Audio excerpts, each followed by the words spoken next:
Welcome back to Poland Transnational Histories, which is a new book series launched by the German Historical Institute Warsaw in cooperation with the Tadeusz Manteuffel Institute of History at the Polish Academy of Sciences.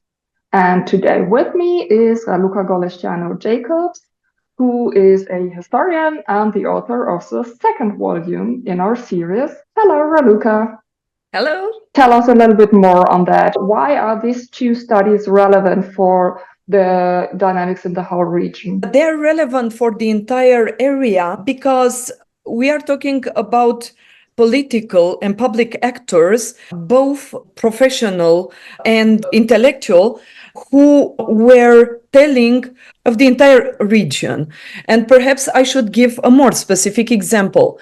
In the case of Habsburg Galicia, we refer to multiple identities, like both professional and personal.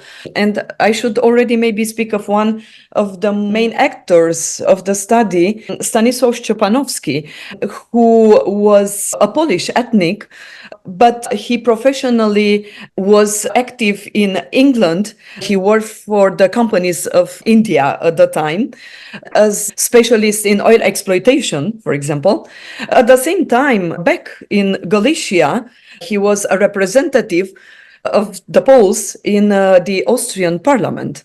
And I think this is telling the multitude of interactions, of daily negotiations are tremendous. And many historians and cultural experts are focusing on these cultural exchanges.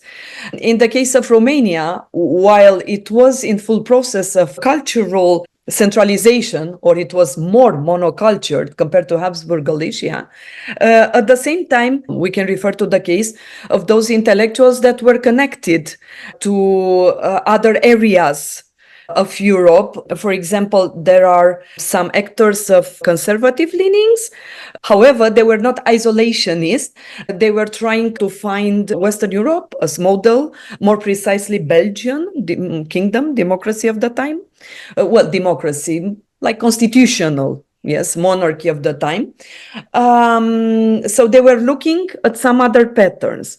So all in all, to simplify, while the cases, if we judge the objective parameters of politics, economy, and society, like political parties, like demography, so if we refer to statistics, the cases are quite different. However, when it comes to the people who conceived the state projects and the society projects, their ideas are very rich and very telling for an entire area. The actors of my study were not only multicultural, but also people who would ask identity questions at the time, even if they were biased, even if most of these guys were men. Yes, women were still hugely underrepresented in their society of the time. Raluca, when writing the book, did you have an audience in mind? Who would you say would benefit from reading your book? It is mainly intended for graduate students and for the theorists of development, but I also hope that a general reader will have patience reading through all these discourses and see the people. And also, I think they can skip it, and they can also, read about Szczepanowski as an oil, as a pioneer, a typical American Western type of guy who comes and revolutionizes a land. It reads like a movie.